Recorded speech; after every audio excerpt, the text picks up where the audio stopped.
রমজান, হ্যাঁ বাবা। তুই কি সিগারেট খাস? না বাবা। সত্যি করে বল। কসম আব্বা, আমি সিগারেট খাই না। আরে বল বল, বাপ মা তো বন্ধুর মতোই, আমি তোরে কিচ্ছু বলবো না। এই যে মাথা শুয়ে কইতাছি, আমি সিগারেট খাই না।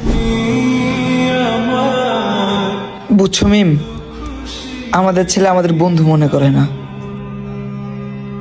আরে তোর বাপ তো বললই তোরে কিছু কইব না, খাইলে কয়া দে না।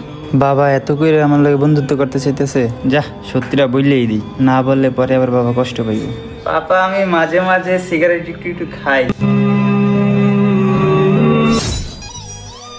এটাই শুনতে চাইছিলাম। ও